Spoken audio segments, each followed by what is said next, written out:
I'll be talking about Catherine the Great, Empress of Russia. Okay, so Catherine was born into a family of dukes in Prussia, and later goes on to marry Peter the Third of Russia, who is grandson of the famous Peter the Great. Peter the Third is the grandson that is not very fit to lead.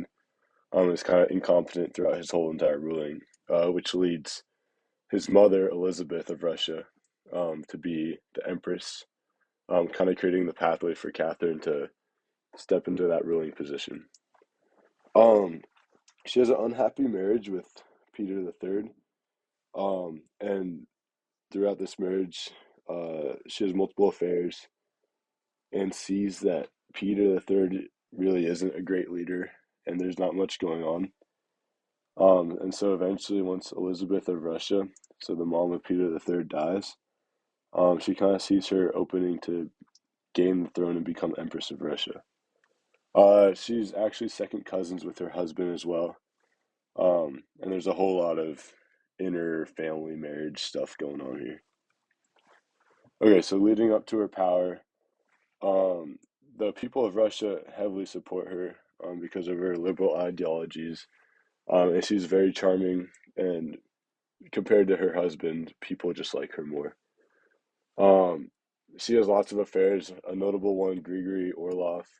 He's in charge of the regiments in St. Petersburg, which gives her the military presence she needs to take over the throne. Um, Led by Elizabeth, Russia joins the Seven-Year War alongside allies France and Austria against Prussia. This is significant since Peter the Third is allies with Prussia, or with the leader of Prussia, Frederick II. So when Elizabeth dies during this war, Peter withdraws Russia, just due to that alliance. Okay, so to gain the throne, in 1762, she self-proclaims herself as empress in a coup d'état.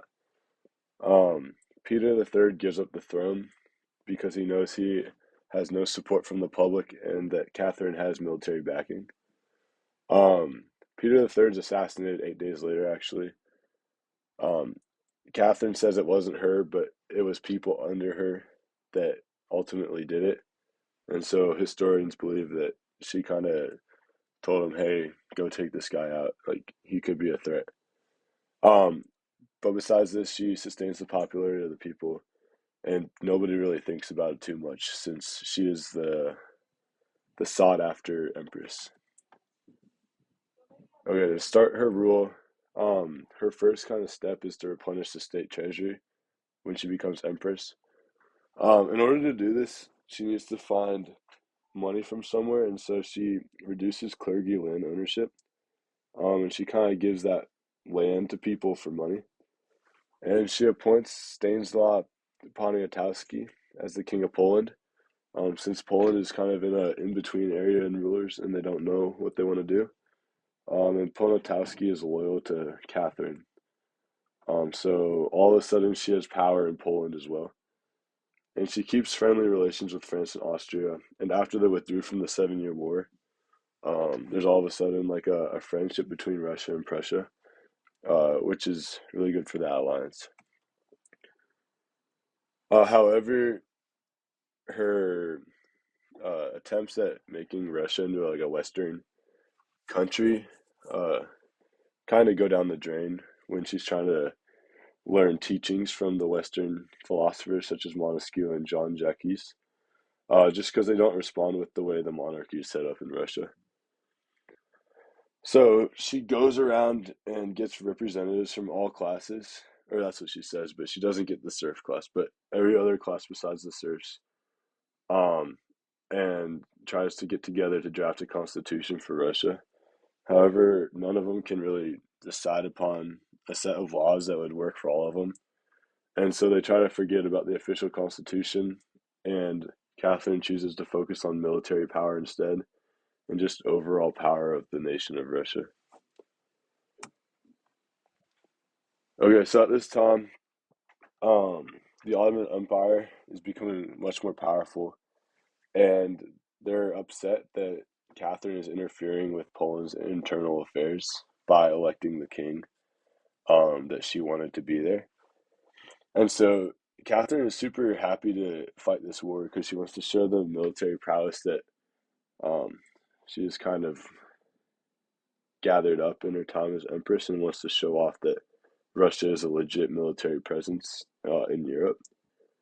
So they eventually defeat the Turks of the Ottoman Empire, and gets trade rights and like transportation to the Black Sea. That war with the Ottoman Empire ends in 1774. So really not long after she gains power. Okay, serf uprisings. So this guy Yemelin Pugachev pretends to be Peter the Third, kind of coming back to life, and he leads a successful uprising against Catherine. Um, the serfs are kind of like peasants, level people, and so they belong to the land, almost like slaves, and they don't really have rights except for the ownership, or the owner decides what rights they have. And so they're like really unhappy with this system, and they're trying to gain a little bit more freedom and have the ability to buy land. Um, so because of this, Pugachev sees an opening and he pretends to be Peter the Third.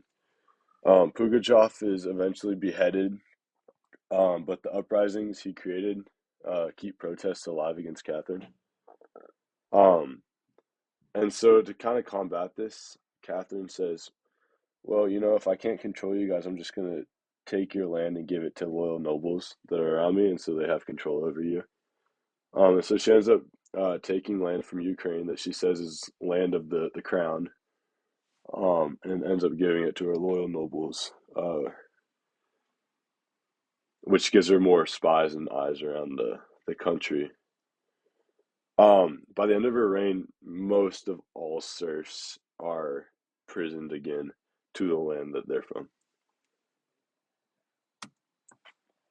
Okay, so influential person Grigory Potemkin is one of another notable uh, lover, and I'd almost go as far as to say that he is more than a lover. He kind of moves in with her, and he's like one of the only people that she's okay sharing power with. So she appoints him minister as Russia, um, and all the people look up to him kind of in the same light that they look up to the Empress. And so he has lots of military power and lots of power over people, even people in control. Um, Potemkin is responsible for a lot of Catherine's ideas and actions that kind of lead to what made her so revolutionary as a leader. Okay, and then what did Catherine leave behind as her time as a leader? So many people in Russia still respect her and look to her as like a good time of leading in Russia. She ended up conquering 200,000 miles east and south of the original Russia when she kind of started. If you look on the map, the 1689 to 1725 is kind of her time of influence in the office there. So you can see that, and then just the amount of towns and cities that she created and renovated along her way. She's looked back on as a ruthless and egotistical leader. However, every historian kind of looks at her like in that frame, but also, wow, like she was a very good leader and she used her skill to really um, make Russia into more of a Western and a like respectable place. So, thank you. That's Catherine the Great.